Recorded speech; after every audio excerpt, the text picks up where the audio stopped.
This is a special bonus episode of The Knowledge Project featuring Pierre Poilievre, the leader of the Conservative Party of Canada and leader of the official opposition.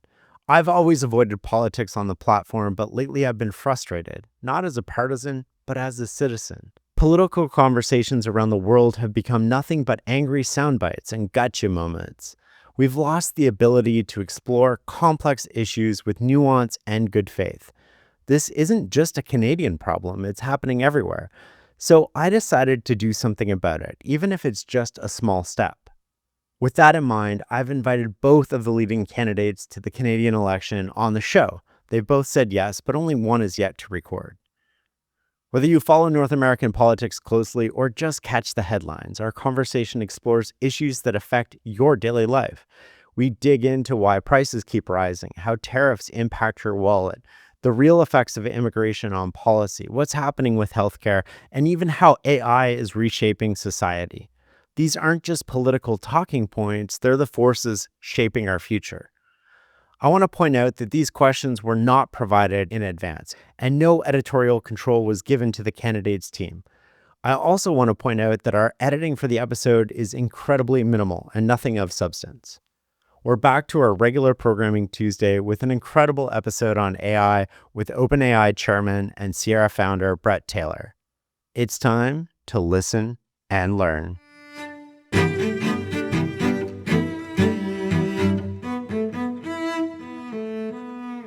Pierre, welcome to the show. Great to be here. Thanks for having me. Many Canadians know you from the headlines that often compare you to Trump to focus on conflicts. But your friends and family describe you as caring husband and father and someone deeply committed to serving Canada. What do you want voters to know about you that doesn't make the headlines? You know, being opposition leader, by definition, requires that you fight a lot. I mean, it's two sword lengths apart in the House of Commons, and the system is deliberately adversarial so that you can hold government to account. But I think it's important for people to know what I'm fighting for. And what I really want is to give everyone the same chance I had. You know, I started from very humble beginnings. I was adopted by a couple of school teachers in Calgary, and yet I've been able to make it here. And the story is the same for my wife. She came here as a refugee from Venezuela, and she's been able to have a great life, as has her family. And we believe in that. We believe that this is a country where you can start anywhere and get anywhere. So that's what really motivates me. That's my purpose in politics. That's my why. And if there was one thing that I want people to know about me as they consider their decision, it's why I'm doing this, why I do what I do. Then you can get into all the specific policies about how you get there, but that's really what pushes me forward and gets me out of bed in the morning to do this job. Do you think the comparison to Trump is fair? No, I don't think so. We don't really share anything in common. I mean, he comes from an extremely privileged background. He was born into a very wealthy millionaire family, and I was born in very humble beginnings. There's a lot of policies that he has that I disagree with, and I think I'm distinctively Canadian in my outlook and in my goals. So I don't really see the comparison, and I'm a Canadian. I'm Pierre Poilievre. I'm no one else. I'm just me. You mentioned being the head of the opposition and Yes. the adversarial role that necessarily entails. As the leader of the country, you have to unite everybody. How do you envision doing that? Well, that's a big job. I mean, I think right now people are more divided than ever in Canada, and I think it's a bit by design. The government of the day is sought to divide people in order to stay in power. And I think that's the wrong approach. We need to unite people around what I call the Canadian promise. Make everyone feel like they can achieve something in this country by being part of the community and by working hard. That's what's missing right now.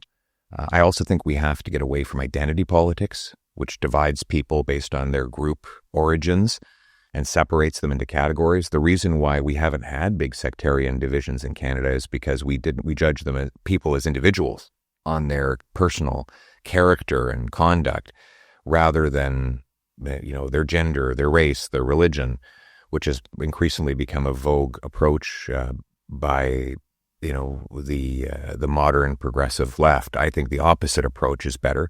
I think it's better to treat everyone like an individual and to give them a chance. We should stop the divisions that we see between different groups and basically say, look, you're Canadian first. If you come to Canada, sure, bring your culture, bring your language, your food, your traditions, but the problems from abroad have to stay at home. We bring here a place where we leave all that behind and unite for our flag. We always thought of that as assimilation when I was growing up, right? So welcome people, but also assimilating into our culture. Have we forgotten that? I think the government has tried to encourage people to divide into different camps. And that has metastasized onto our streets with these horrible protests that target Jewish places of worship and schools and businesses. And I think that's wrong. I mean, we've always had immigrants from the Middle East, and that never led to any kind of violence or fire bombings of places of worship. They might have debated if they were in a university class together, but it never went beyond that. And I think lately there's been this emphasis on dividing people into different categories, and what you naturally get as a result is a lot of hostility, group-based hostility, and even violence. And I think we need to put an end to that. I think everybody can keep their own cultural traditions. I think that's fine. But at the end of the day, we're Canadian first, above all our other identities.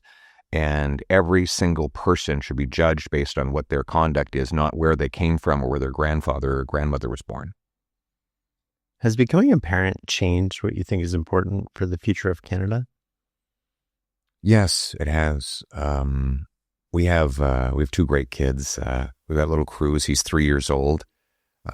He's very ambitious, curious, inquisitive, and I know that he's going to do great, whatever he does. I think he'll be a merchant or something. He likes to trade. If he wants something from you, he'll pick something else up and bring it over and offer it as a trade. So maybe he'll be a commodities trader or something. And then little Valentina, she has some special needs. She's 6 years old and she's nonverbal right now. And so she has a hard time communicating with us. But we've learned to take her cues and really celebrate the raw authenticity that she has. She's totally real. Like what you see is what you get, and that's what I love about her. She has none of the games that people play to put on an air of this or that feeling. She's just like, you get exactly what's inside her is what comes out of her. And what's special about that is when she gives you that burst of love, it's like really powerful. But I also think about like what's her life going to be like? How is she going to pay her bills when she's older? What will her life look like when she's 60? And I probably won't be around by then. I was a late bloomer. I think I was 39 when we had her. So when she's up in her years, I won't be there. So I think about how do we build up a nest egg for her so that she can have a good life. And then I think about a lot of other families that are perhaps not as fortunate as us who have a child with a disability. How do they pay their bills? And so I think it's given me a lot more empathy to the different challenges and hardships that families have to fight through. There's a lot going on in everybody's world, and we only see what goes on in our world. That's right. Yeah, that's true.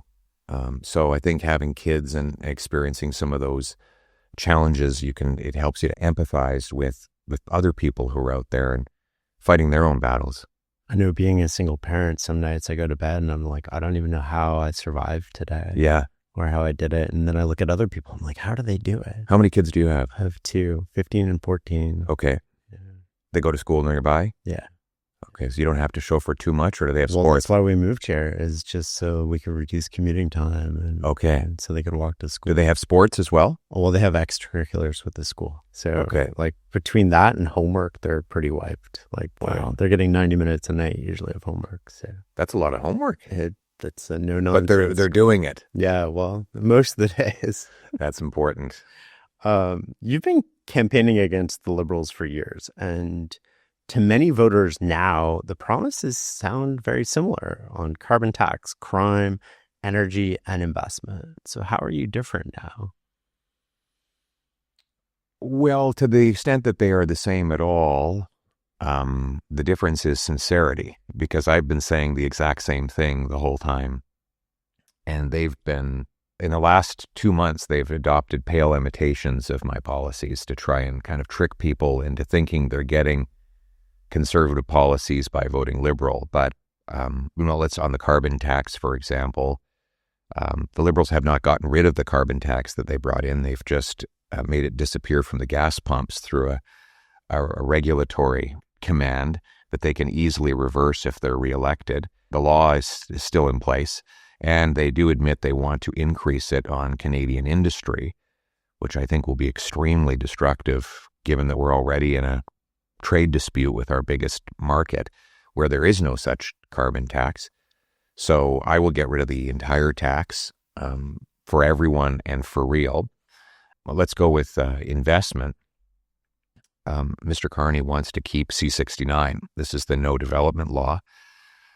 Like all the major businesses that do development say that this law will strangle their ability to dig mines, build pipelines, LNG plants. They just won't happen with this law in place. So while he makes a lot of kind of hints that he might like to speed things up, when you actually look at the things you need to do to achieve that, he's against them all. He wants to keep C-69. He's not prepared to commit to 6 months of permitting. He won't get rid of the industrial carbon tax. He wants to keep the energy cap in place, which doesn't exist in the States. I want to get rid of that. So on the specifics of what we actually get done, the differences are actually very stark. On the sort of marketing side, he's tried to adopt similar words to trick people into thinking they're getting my policies by voting for him. So that's ultimately it. I think if the Liberals are reelected, you will see a continued outpour of investment to the United States. You will see that we do not build LNG plants, pipelines, or any other self-reliance projects that will break our dependence on America. So I really want to unleash enterprise in this country. We can do it. We can bring our money home. We can make this the fastest place in the OECD to get building permits. We can have lower taxes on investment. One idea that I think a lot of your listeners would find interesting is that I want to pass what I call the Canada First Reinvestment Tax Cut, zero capital gains when you reinvest in Canada. So if you're building homes or you're opening a business or buying a CNC machine or a 3D printer or a conveyor belt with the money here in Canada, then you get that tax deferral. But if you take the money out of Canada, you don't. So you think of a guy selling a business after 40 years. Right now, there's no incentive for him to keep it in Canada. His incentive is to put it abroad where there's lower taxes. This would mean that he'd have a massive tax deferral advantage if he reinvested the money in Canada. It would also mean companies that are already invested abroad would have a tax-free way to bring the money back. I think this is going to be a real rocket fuel for our economy. If you want to get something done right, you need the right system. Our team learned firsthand when shipping out my books. It sounds simple: print a label, send a package. But when you're handling orders at scale, the complexity adds up fast. That's why I use ShipStation. You can focus on other parts of your business because you never have to worry about shipping and fulfillment. Again, with ShipStation, help eliminate the busy work. Instead of jumping between platforms, I manage everything in one place. It automatically finds the best rates, prints labels in a click, and tracks shipments without thinking about it. ShipStation lets me focus on what actually matters: writing, thinking, and running my business. It scales with demand, so whether I'm shipping a few books or a few thousand, the process stays smooth, and with discounts up to 90% off major carriers, it saves money too. Over 130,000 companies have grown their e-commerce business with ShipStation, and 98% of companies that stick with ShipStation for a year become customers for life. Calm the chaos of order fulfillment with a shipping software that delivers. Switch to ShipStation today. Go to shipstation.com/knowledge project to sign up for your free trial. That's shipstation.com/knowledge project.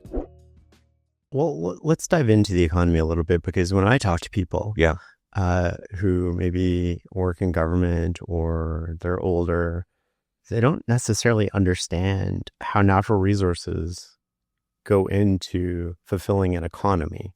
So how do we create economic value as a nation and then translate that into a better life for all Canadians? How would you explain that to somebody? Well, if you're not working in the natural resource sector, you might say, well, why do I care about this sector? Well, the answer, first and foremost, is it is our single biggest export sector. So when we're selling more of our raw materials, or better yet, value added to them and then selling them, it brings our dollar up, which means we have more purchasing power. And that means we have a higher quality of life and standard of living. Secondly, these resource companies pay an absolutely enormous amount of tax. So if they are firing all cylinders, it means that your kids, when they graduate, they won't have to pay as much for the roads and hospitals and schools, because it will be paid for by a booming resource sector, which is probably the biggest. If you combine the resource industries, they are the biggest by far. And then all of the people who work for them, they too pay taxes and eat at local restaurants and feed into our overall economy. So without our resource economy, we would be an economic ruin.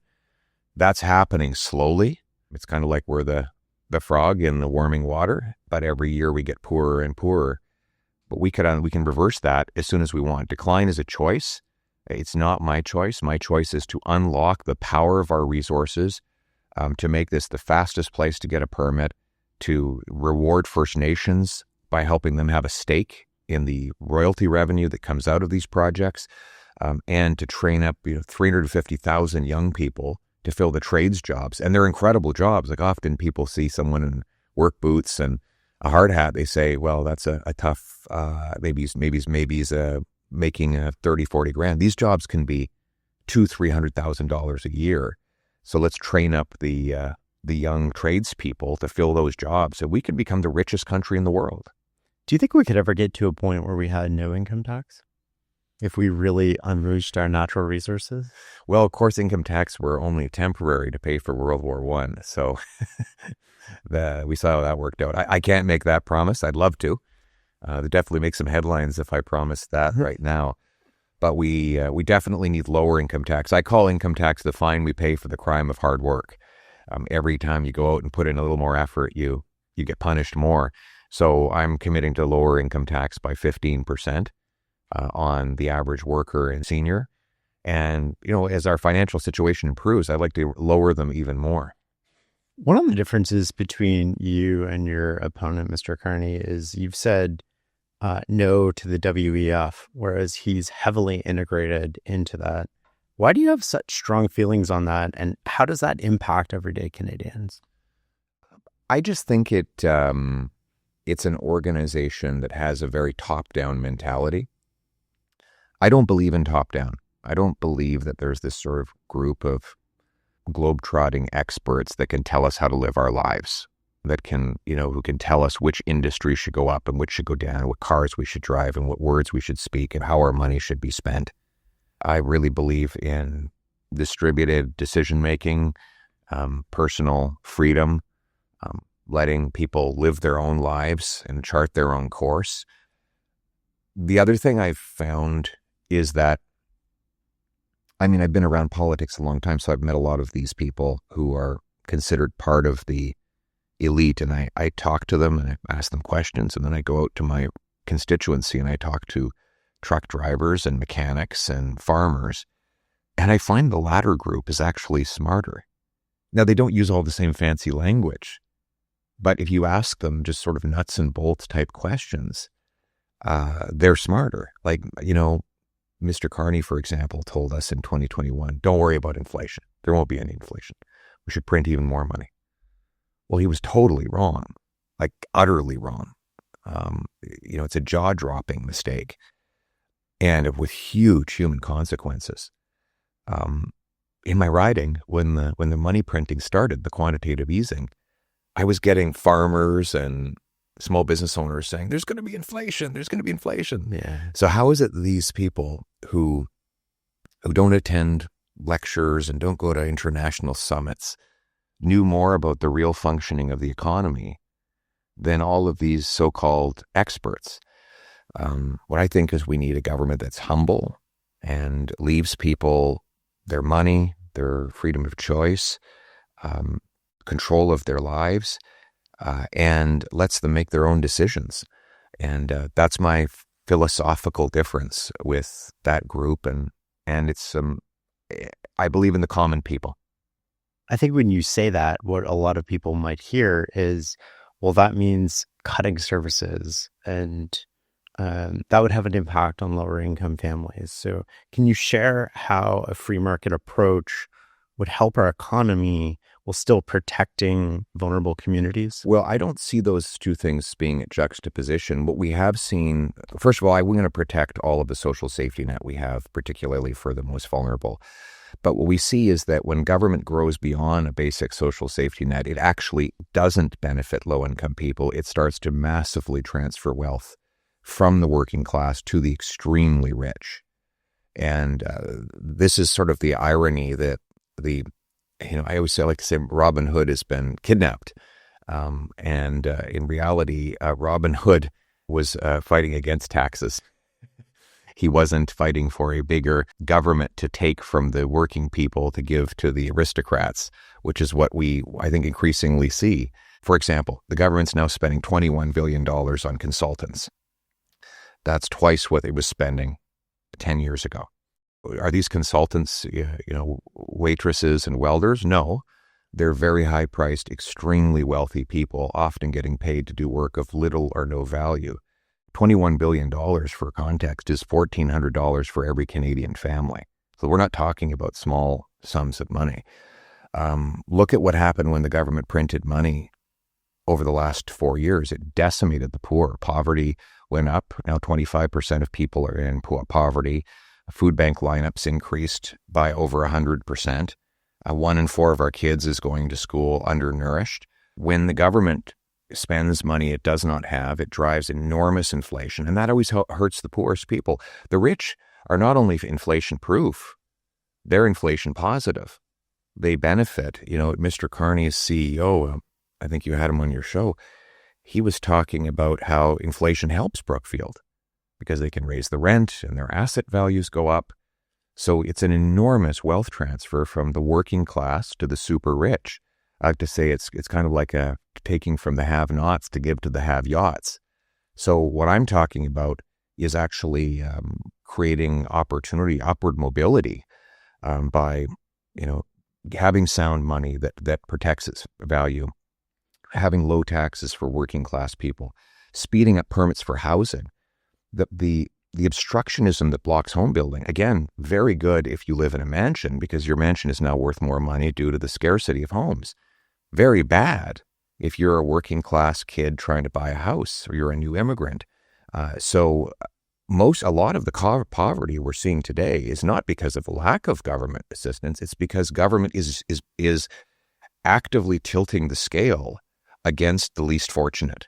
And that's what I'm trying to achieve. When I say a bottom up, I mean, let's help the working class, the people in poverty, the newcomers achieve the life of their dreams by enabling their opportunities. One of the things that seems different between when I was a kid and now, I think, is that I used to feel like there was more equality of opportunity, not necessarily equality of outcome, but equality of opportunity. Like I could do anything and I could be anyone. And I feel like a lot of people have lost that.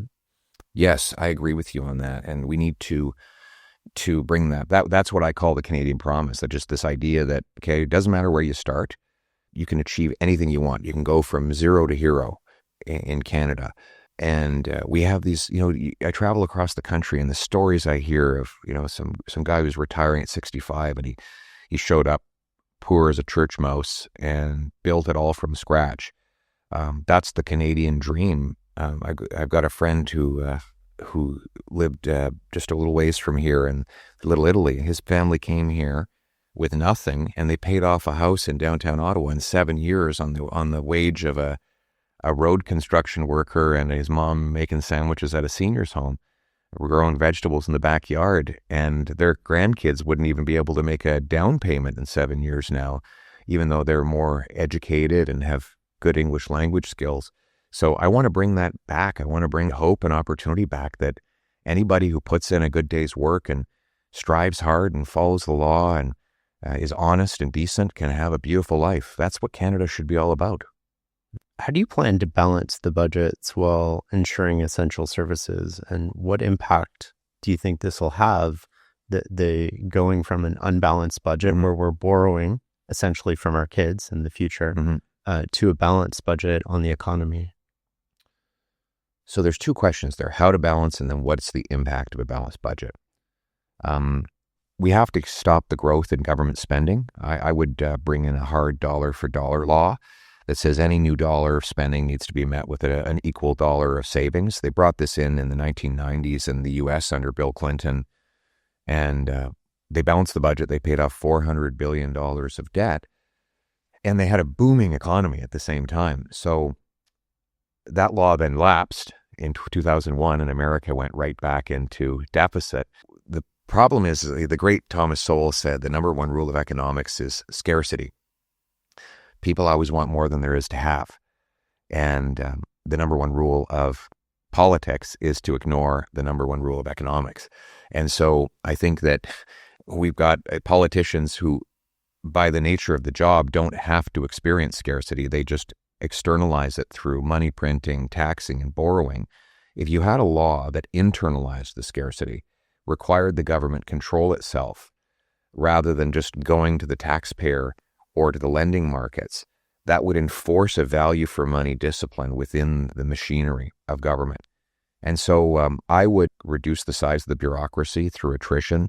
We have 17,000 public servants retiring every year. We don't need to fill every single one of those spaces. We need to cut back on these consultants. $20 billion for consultants, really? Like, when we have a 50% increase in the size of the public service, do we need consultants to do their work for them? I am going to cut back on foreign aid. I don't think that we should be sending $7 or $8 billion out of our country at a time when we can't house our people or provide drinking water and First Nations reserves. And we're not going to give money to multinational companies that ultimately take it out of the country in the form of these corporate grants. So those are some specific areas that we're going to rein in. And what's the effect of a balanced budget? Well, first of all, it means less inflation. Inflation is the silent thief that creeps up whenever government is spending more than it brings in. And that's because there's just more money chasing fewer goods. We have to stop that because it's slowly but surely eroding the buying power of our working class people. The only way to stop inflation is to stop the deficit spending that sparks it. I have a theory, and maybe correct me if I'm wrong on this, that Canada can't be on par with the U.S. to invest. We have to be better than the U.S. to invest in.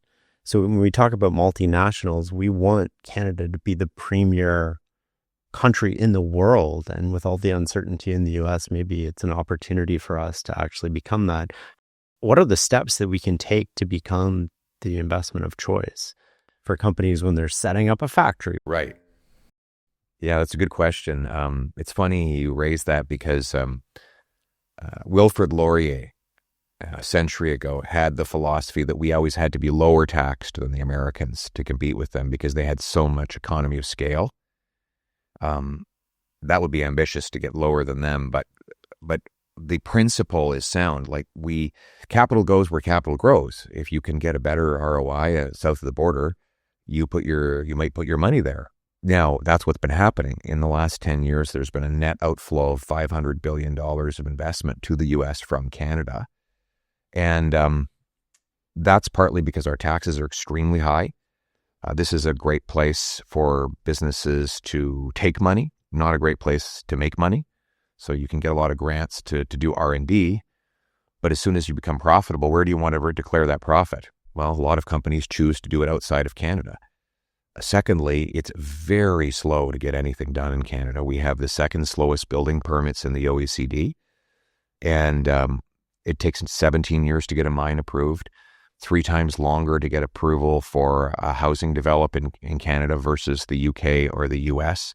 I was speaking to a really successful British Columbia businessman, and he started a application for a plaza in BC.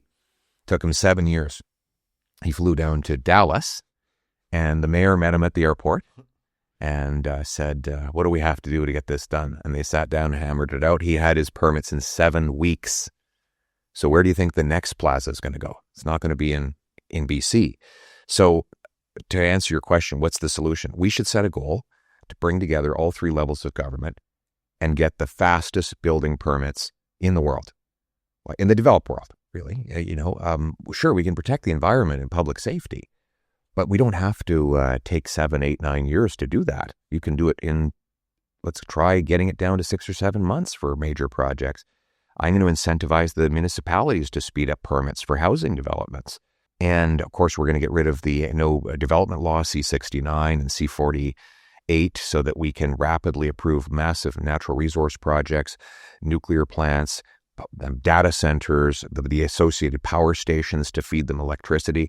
Let's be the fastest place that gets done. The other thing I want to do is create these shovel-ready zones so that we can do all the environmental research on the front end, publish the specs and the standards that are required, and the business can just look online and say, okay, well, these are the 10 things we need to do to comply.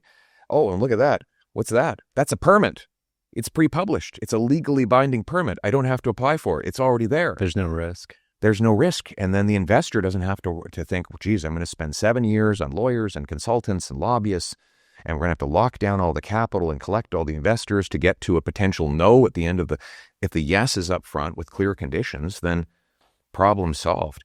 And then, of course, we are going to cut taxes on investment, energy, work, and home building so that there's a great ROI to bring the money home here to Canada. You mentioned regulations. It sounds like regulations just only increase. Like there's a natural entropy to regulations where it's just, they keep growing and we never get rid of them. Is your government considering a policy that would be, for every new regulation, we get rid of 5 or 10 or... Well, that's good. I went with 2. We announced 2 for 1. That's after an initial cut of 25%. So our commitment is cut 25% and then bring in a 2 for 1 rule overseen by the Auditor General, not by the government. And the reason that's important because there is a 1 for 1 rule right now. So what the government is doing is they've kept the number of titles down, but they've merged more regulation under each title.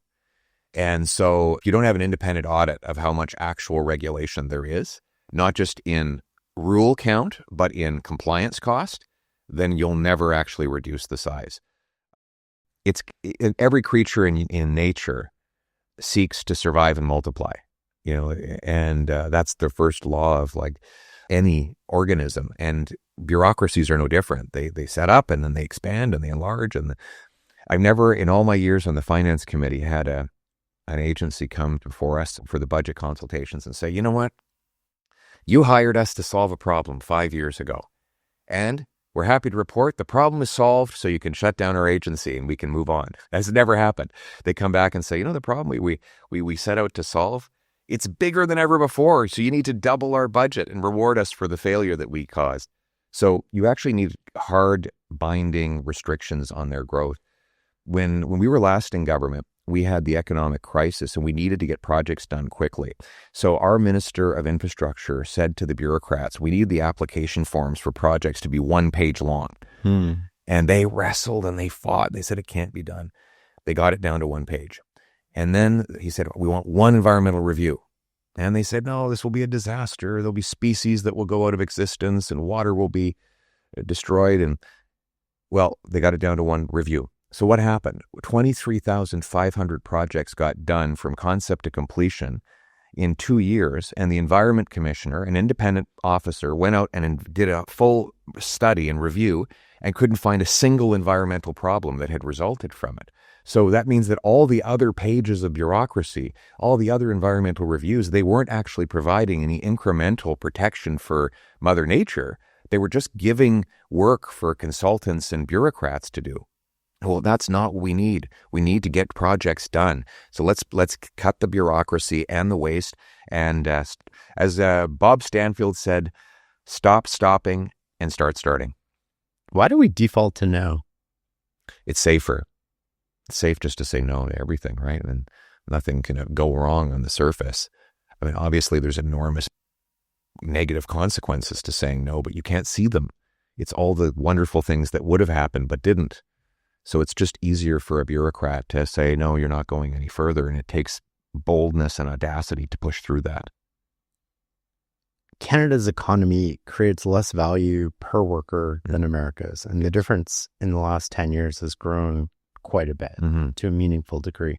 Most people don't understand this on their day-to-day lives. So what is this productivity gap and why should ordinary Canadians care about it? Well, productivity is a very simple concept. Eyes glaze over when they hear it, but it really is measured in a very simple way. It's the GDP of the country divided by the total hours worked in that country. And so today, we generate $53 USD for every hour we work as Canadians. The Americans generate $78. So you can see that they're making almost 50% more economic value in an hour worked. Why is that? I mean, if you put two workers side by side, an American and a Canadian, I would argue we have better workers. So why is the American generating more value? The answer is that he has more tools and technology. And we know that because of another calculation. Take business investment in Canada, divide it by the number of workers. In Canada, we get $15,000 of investment per worker per year. In the States, it's $28,000. We're way behind even the OECD average. We get 65 cents of investment per worker for every dollar an OECD average worker gets. So we're capital starved. Our workers are not getting the same CNC machines, the same large heavy equipment, the same factories and mills and other things that actually generate output. And why is that? Well, again, we go back to the same two problems. Very high taxes, very slow permits. This is not a place where you can get things done, and even if you do, you're punished for it. So by removing those penalties and making this a rewarding place to invest with a green light that gets you off to the races quickly, and then a low tax environment where you benefit from what you do, I think the money's going to pour in. I think, and you can turn it around really quick. My grandfather came from Ireland. I don't know the exact date now. Unfortunately, he's no longer with us, but it would have been about 60 years ago, I think, because Ireland was poor. That was what it was known for at the time. Now, Ireland's per capita GDP is twice Canada's. And why? Because they opened up to free enterprise. They have very low taxes, very fast permits, lots of free trade, and they don't have any of our resources. They're not next door to the biggest economy in the world. So they shouldn't be anywhere as rich as Canada, but they're twice our GDP. But it shows that if you unlock free enterprise, then you can achieve incredible boosts in your living standards in a very short period of time. And that's what I think we can do in Canada. We should be the wealthiest country in the world. Absolutely. You got the third most oil, the fifth most gas, the first in uranium, first in potash, the biggest oceanic coastline in the world, the most fresh water, the fifth most farmland per capita, the fifth most lithium, the abundant rivers for hydroelectricity. Like, we have so many resources. It should be a cornucopia of wealth, and that's what we will be. I want to talk about what's on everybody's mind, tariffs. How should we respond to the U.S.? Is tit for tat the right approach in a situation where one trading partner is significantly larger than the other? I do think you need to retaliate, because if not, there's no deterrent value. The offending country, in this case, it's the U.S. administration, needs to know that there's a cost for its producers in tariffing Canada. So I do believe in retaliating. On day one, what I would propose to the president is, let's put the tariffs on ice. Let's sit down and renegotiate the CUSMA in a very quick turnaround. And in the meantime, let's be tariff-free. No chaos, no market ups and downs, end the daily stock market drama. No tariffs for, let's say, 100 or 120 days. Let's try to get a deal. In that deal, I would seek a permanent end to the tariffs, protection for our sovereignty. The things that I would put on the table as offers, I would make sure they're all things we can pull back immediately if the president again breaks his part of the bargain and starts tariffing us again. There are some things that I think most Canadians would be comfortable offering. For example, if you poll, most Canadians want to rebuild our military anyway. So this is not something we need Donald Trump to tell us to do. We can do that. And what we can offer the Americans is that the more they trade with us, the more powerful our economy will be and the more national defense we can fund. And I will put that defense money into the defense of our shared continent, which is, I think, what they really want. They're saying, enough of this situation where we protect your Arctic waters and your Arctic skies. If you want to be... we want to be your partner. We don't want to carry you. Yeah, exactly. So do your part. And Canadians agree with that. And I think we can offer that. Our two countries can build the hardware of defense together in ways that are good for both of our economies. And I think if we put that on the table and we do it in a way, though, that we can pull back any commitments we've made to them at the instant the deal is violated, then we will be in a strong position, not only to nail down a deal, but to crystallize it so we don't end up with this chaos again. How do we become less dependent on the U.S. at the same time as being their partner? We don't want to end up in a situation where somebody can turn off our economy on a tap almost. And that's where we are right now. We have to build pipelines for sure. Our single biggest export is oil and gas. If you add gas, it's by far orders of magnitude our biggest net export. But unfortunately, 100% of our gas goes to the Americans. About 95% of our oil goes to them. And that is a function of not having any way to get it off to tide water. We have now one pipeline that has just started chugging westward. Still some of that oil, though, actually goes to California. But we need a pipeline west, maybe pipe one north, maybe one through the Port of Churchill and Hudson's Bay.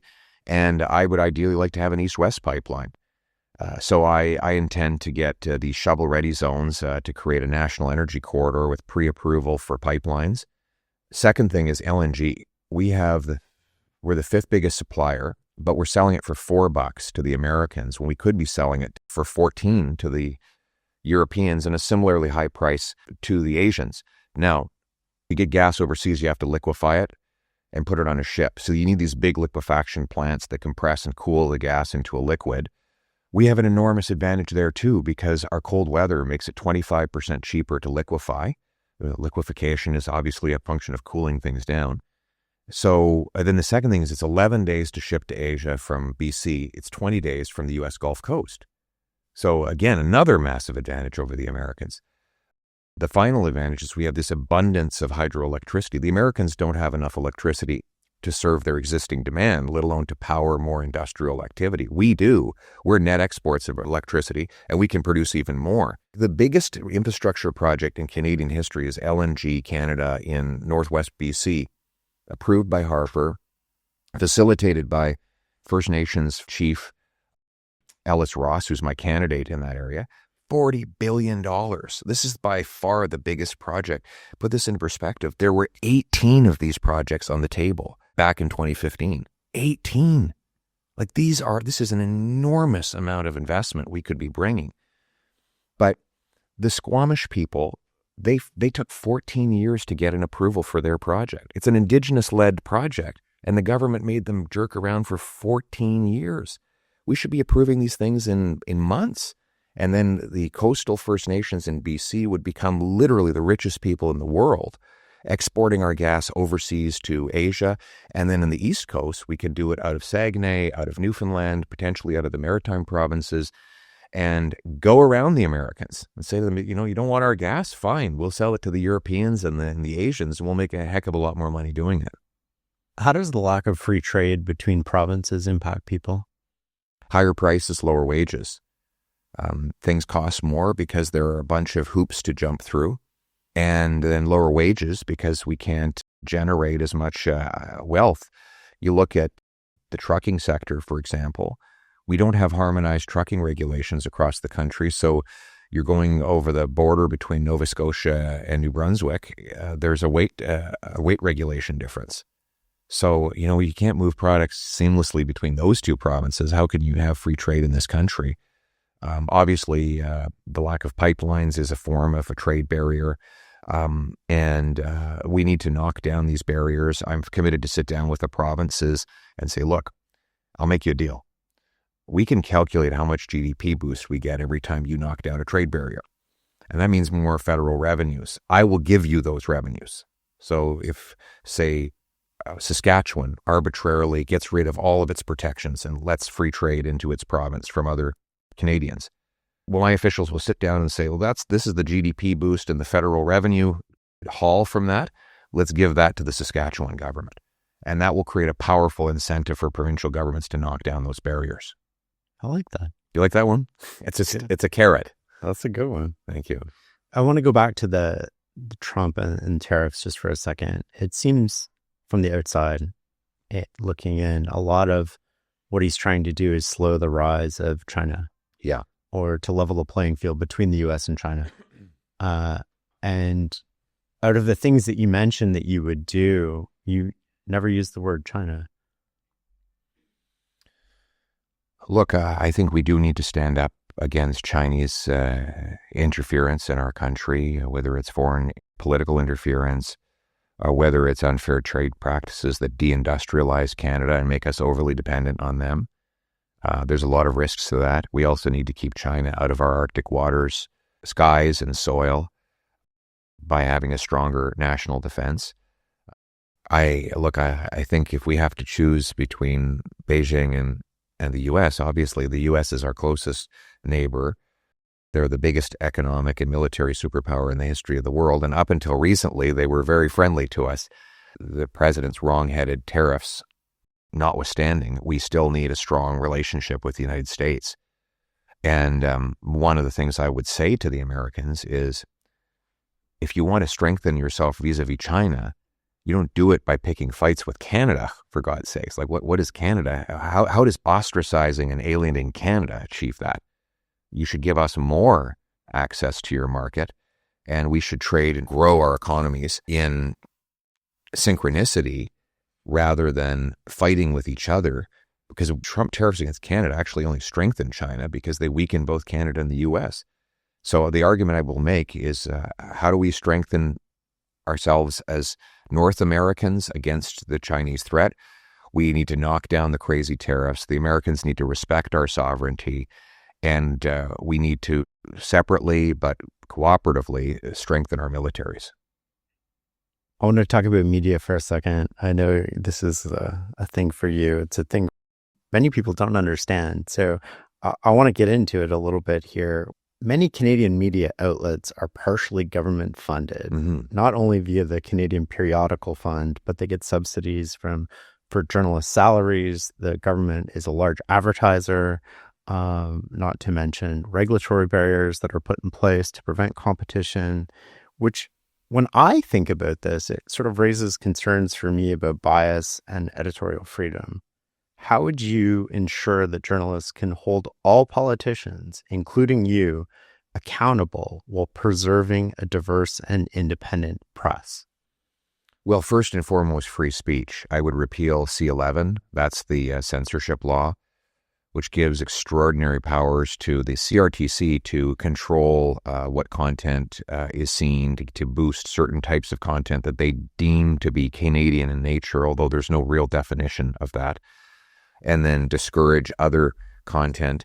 And I think that will, over time, be a surreptitious way of trying to manage the debate in favor of what the government wants people to see. I would repeal that entirely. We need to look at the internet and the rise of social media differently than this government. They think that having too many voices is a threat. I think it's an opportunity. I mean, you wouldn't be able to do this. You wouldn't have been able to do this 30 years ago, unless you wanted to invest tens of millions of dollars in a production studio and a distribution plan, and you'd have to sign deals with a broadcaster to get yourself on air. But the fact that you have this voice is the result of social media and the internet. The existing media is not threatened by rising costs or a diminishing number of people interested in reading news. Their challenge is there's massive increase in competition. There's actually more media today than there ever has been. It's just that it's not the traditional media that we think of. And I don't think that's a bad thing. I think we should open the door and let the lights in. The government's approach reminds me of Bastiat, the French philosopher. He said there are some that believe that we should ban windows so that we can sell more candles, because then people will have to buy more candles to illuminate their homes instead of letting the sunlight in. And I don't believe that. I think we should open up the drapes and let the light come in and let everyone have a voice. And the ultimate regulator of what you read and see is the reader, viewer, or listener. And hopefully they tune in big numbers for this podcast. Well, we'll make this available to any Canadian media outlet that wants a copy of it. Excellent. So they can put it on their site. I like the sounds of that. Do you think your position on media allows you to be covered accurately? When one candidate is saying we shouldn't be offering as many subsidies to media, and one candidate is offering more subsidies to media, how do we, I don't understand this. I think it's a problem. I think it makes it very difficult for media to make a judgment without keeping in the back of their head, well, which politician is going to pay the biggest subsidy. And I think that's worrisome. The media should be objectively reporting on the stories. But if, a politician is coming along and saying, well, I'm going to give more money to this or that outlet than my opponent will, then obviously that can create the perception of bias in the resulting reporting. And I don't think government should control the media. I think the idea of a free press is that it's independent from the government. I want to come back to free speech for a second. How do we protect free speech in the digital age while addressing the spread of harmful content online? And what role, if any, should the government play? Well, how do you define harmful content? I think on the extremes, it's pretty easy, right? When you have people marching down the middle of the street saying death to a certain group of people, that's harmful content, right? That's hate speech. Conspiracy theories, on the other hand, I would say is not harmful content. But where I think, one of my perceptions here is this might be the last election where legacy media is directing attention. The next one might be LLMs. And if we start regulating free speech, we're going to start regulating what LLMs can and can't say. And that's how we'll control LLMs. What are LLMs? Like large language models. Large language. ChatGPT. Oh, yeah. Okay. People will be getting their information from a different source than they're getting it from today, perhaps. I don't know. I'm hypothesizing here. Jeez, that's something else. I hadn't thought of that. What if they just replace politicians with the large language models? Then, well, I think some of them, that might be a good thing. I hope you're present company excluded. Thank goodness, you had me worried there for a sec. Well, there's already a lot of artificial intelligence in government. It's just a different kind, the less high tech kind. What was the question then? I'm sorry, I've distracted myself. What role, if any, should the government play in the process of regulating speech? The criminal code already bans incitements to violence and incitement to genocide, other utterances that are designed to instruct a violent or hostile attack against a particular group of people. That is in the criminal code already. And that has not harmed free speech. What I worry about, you're talking about people marching down streets and shouting death to this or that group. A lot of that is not the result of free speech, but it's about a very toxic ideology that has been pushed from the top down. You look at the way the Jewish community has been targeted. Well, governments have pushed ideologies through universities and schools and even government departments that have given grants to extreme racists, anti-Semites. And so the ideology is not coming from, Joe and Jane public going online and just blurting out obscenities about a particular group. It's coming from a really toxic, radical ideology that has proliferated in halls of power over the last roughly decade. We had one guy, Laith Maruth, who's said things about Jews that I can't even repeat. The guy got a grant for an anti-racism program. The University of Ottawa had hired a guy as a professor who had committed a terrorist attack in Paris before he came to Canada. Some of the schools are pushing kids to go into these awful anti-Israel, anti-Jewish protests. I see that as a top-down phenomenon, not a bottom-up one. So I don't think that we should use that as an excuse to take away legitimate political discourse in the internet. Talk to me about crime. I mean, we sort of alluded to it a little bit there, but I mean, it's gotten to the point where, my parents are afraid.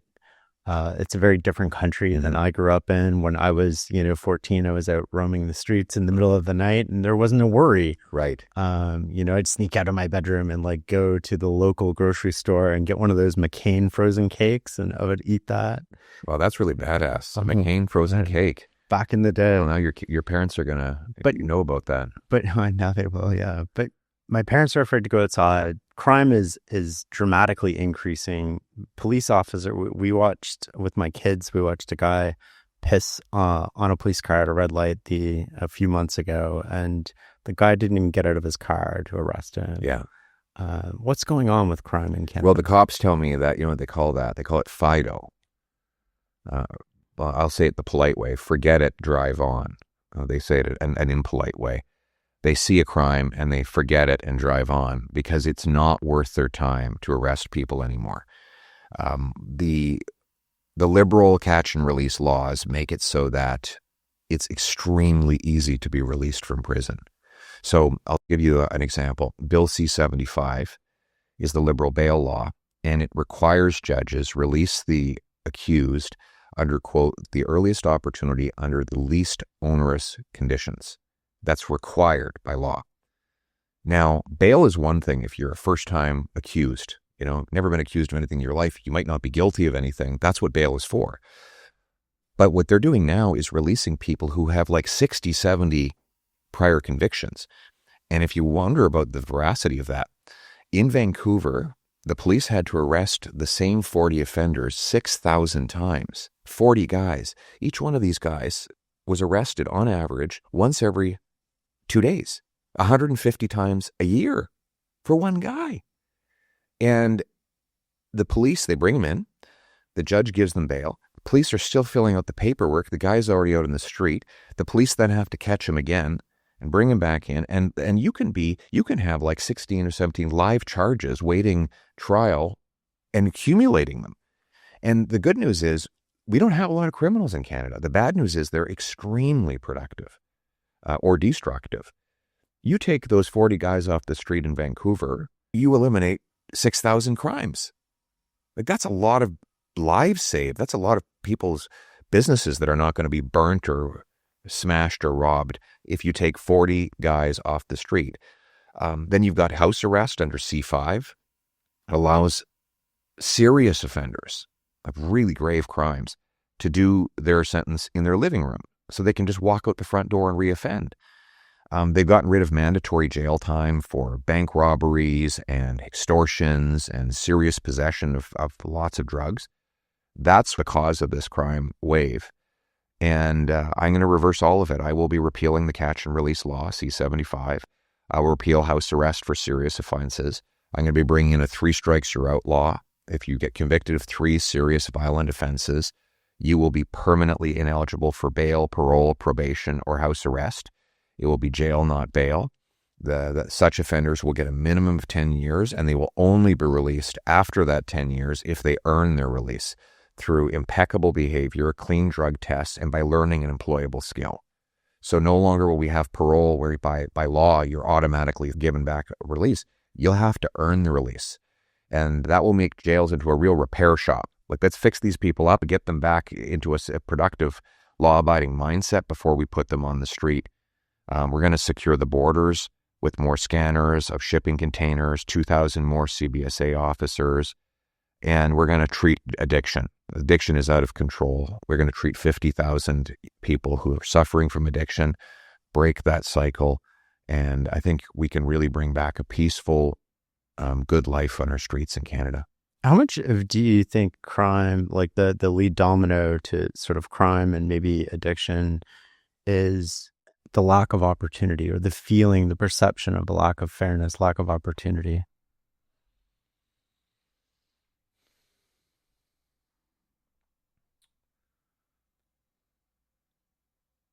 I think that's probably one of the causes for the drug crisis.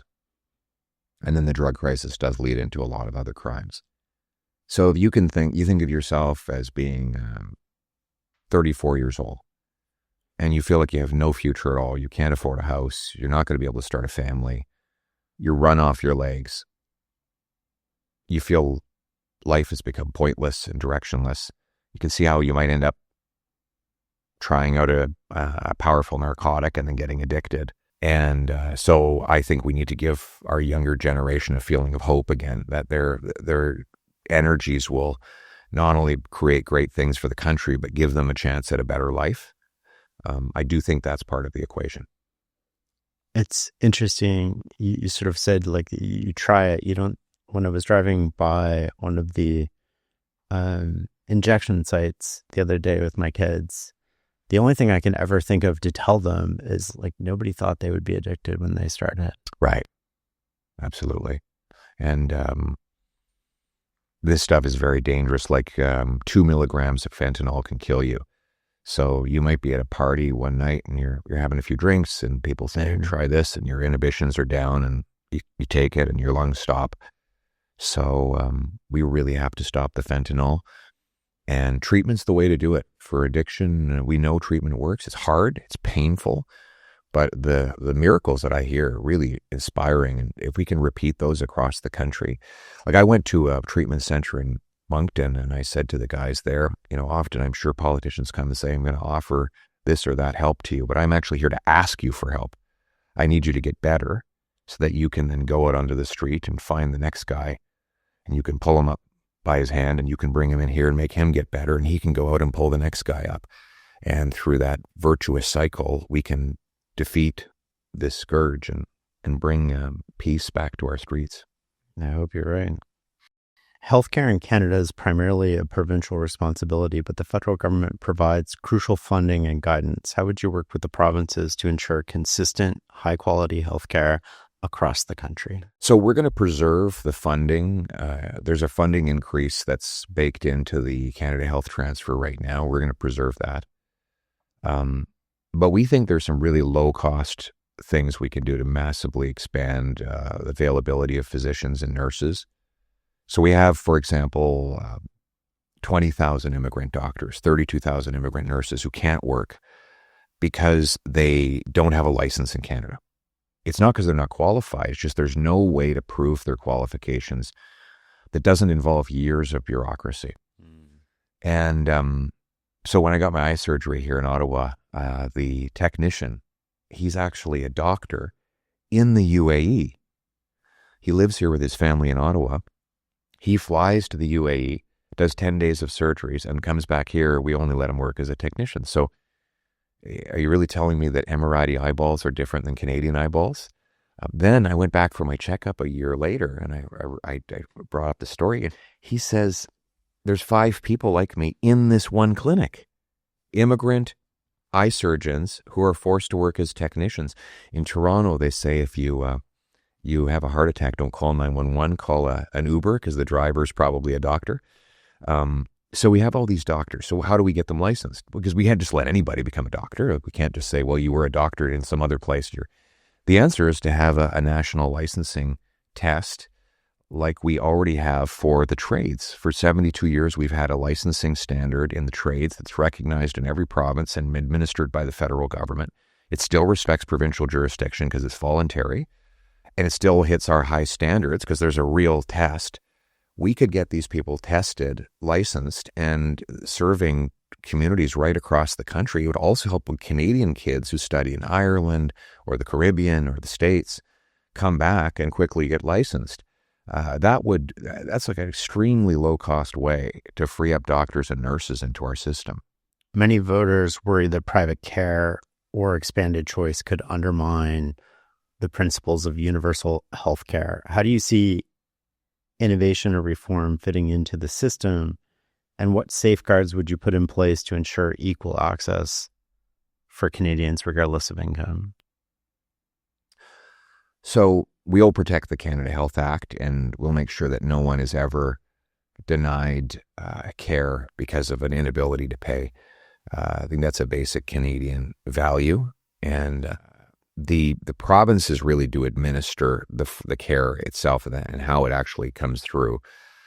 But the federal spending power is there to basically make sure that nobody's left behind, that you don't have a system where someone can't get an essential treatment because they can't afford health insurance. And I think we need to preserve that universal health care that we've all relied on. What we need to do, though, is sort of knock down some of these barriers that have made it too bureaucratic and have blocked, like I said, non-Canadian trained physicians from working. And we also need to speed up, by the way, drug approvals. We have lots of advanced medications and treatments that are available in the States and EU that are not available yet here because our bureaucracy is so slow. We should speed that up as well by recognizing treatments that are working in other comparable and advanced jurisdictions. I think that would be a way to get faster improvements in the system. That doesn't just apply to healthcare. I mean, that applies to anything, right? Where there's somebody else who we trust and rely on has done, 100% of the work. Maybe we can rely on that for 80% of the work and reduce our costs dramatically. Exactly. I think we need to see more of that. Geopolitics is rapidly changing our spending on defense, but the future of the military looks vastly different than it does today. Mm-hmm. What does a modern and effective Canadian military look like? Well, we are going to have to invest in AI, in advanced robotics, advanced aviation, drone technology. I think we need to bulk up the cyber component of our military. The future attacks might not be, a bunch of troops landing on the shores or a battalion arriving to invade, or even aircraft with a pilot coming in. It could be, a malware that shuts down a power station and deprives a city of electricity, or scrambles up our banking records, so your mortgage is not what you thought it was going to be, or scrambles up the data in the government so that people don't get their benefits. Those sorts of kind of cyber attacks might be the norm in the future, and we need to be ready to defend against them. We should have the most advanced cyber and high-tech warfare and defense capabilities anywhere in the world to protect ourselves and our allies. And I also think there's a great opportunity for our economy. Look at the Israelis. Now, they have conscription. We're never going to have conscription. But their young people go into the forces and they learn all about technology, and they then leave and they start businesses, and they call it the startup nation because they have such incredibly brilliant young people that come out of the military with all these extra skills. Well, we should be thinking the same way. Our cadets, who are not obviously in the military, but they are obviously being mentored by military, and our reservists who are still going to university. Why don't we find a way to give them the best cybersecurity skills possible? And then when they leave the forces, they have an honorable discharge. They go off and they work for a bank, defending the IT network, or some similar job. We could use that as a real technological springboard for our economy at the same time. As a former employee of one of our intelligence agencies, I would agree with that. Okay, you probably can't say any more than that. Well, we have great people who work in these agencies, and we are the world leader in some of these capabilities. But Canadians have been brought up not to talk about our success too, which is... Why do you think that is? I don't know. Like, you tell me, you would know more. Like, we don't like the tall poppy, We don't like the people who stand out or who go for bold ambitions, who go for gold. Right. And I don't know why. Like, we're content to go for bronze when we could be going for gold, and we should be going for gold. How do we change that? How do we change that mentality in your view? I think we need to celebrate our successes, for one. I mean, my kids, you remember we used to have those Canadian heritage commercials on TV? Yes. Like, when I talk to my kids, they don't learn about famous Canadians. They don't learn about Timothy Eaton. They don't learn about people who started businesses, who were successful, who drive the economy, they sort of learn some quasi version of socialism in school, and they don't learn about Richard Feynman when they're taught math. And I'm like, why don't, like, that pulls people in, these characters. We've got to change that. I think we have to tell our stories, and we have to be more proud of our history, because it brings us together, and that shared sense of accomplishment is what binds the country together. And that's going to be part of my goal, is to, we're going to put all our heroes back in the passport, for example. No more tearing down statues. I think we should build new statues. I was meeting with some First Nations people, and I said, we should build statues in honor of your greatest heroes. Mm. Let's expand the celebration of history rather than tearing it down. And I think that's how we unite the country. I totally agree that, we definitely need to look back, and, it's not always pleasant what we've done in the past, but also shaming people for something that happened so long ago is not super effective at changing the future. Absolutely. I think we can do this. And as you say, I think we need to tell our young people that entrepreneurs are heroes. That's the guy who mortgages his house and doesn't have a good night's sleep for 4 years because he's trying to build something from scratch that has a 10% chance of success, and then it breaks through. That guy should be given a pat on the back and not treated as some kind of a bandit because of the success. As AI and other emerging technologies reshape the job market and the privacy landscape, how do you balance innovation with sort of protecting workers' livelihoods and Canadians' personal data? That's a very good question. First of all, I think we do need to ban and criminalize the unapproved use of other people's images in intimate acts. There's really appalling, these AI images that take someone's person and have them performing different acts. That is intimate acts. I think that's really appalling. We need to protect people against that. I think we need to have stronger protections for our kids against online luring. And, at the same time, we need to make sure that the government doesn't abuse these new powers. And some people say, well, all the powers of AI need to be concentrated in the government to protect us all. Okay. But we have to make sure the government then doesn't abuse those powers either. Because if there can be abuse in the private sector, there can be abuse in the government. So we have to hold the state accountable and make sure that the regulations that the government puts in are truly designed to protect the public interest, not to protect the interest of just the people who are in power. How do we do that, though? Like, what does that look like? When you say that, when you mean like what kind of regulations would you bring in, or what are you asking exactly? Like, if you have power, how do we prevent people from abusing that power? I mean, you can legislate things, but I mean, that's a question as old as man. For the past 10 years, I mean, we've seen scandal after scandal and sort of no consequences to those. So how does that work? I mean, you talking more just generally about accountability, or particularly on the AI front? Well, both. Like, how do we hold the government accountable? Let's tackle specifically with AI. Like, how do we ensure that the government can be held accountable in a world where they might control information flow? I think transparency. People need to know what rules our government imposing on the AI companies, and what instructions are they giving the companies. All of that should be publicly known. We don't want sort of backroom manipulations to be allowed. The truth should be public. And that way the people can say, well, listen, in this case, I can see that the government is genuinely protecting public interest. They're protecting my daughter against an online threat. But in that case, a different case, the government is using its regulation to advance a political agenda. And the voter can punish that at the ballot box. So I think the answer is that transparency, the sunlight is the best disinfectant. I have no data on this other than anecdotal and friends, but trust in government seems to be at a near all-time low. Okay. Post-COVID. Why do you think that is? Like, what would explain that? If you just entertain the hypotheses that that might be true?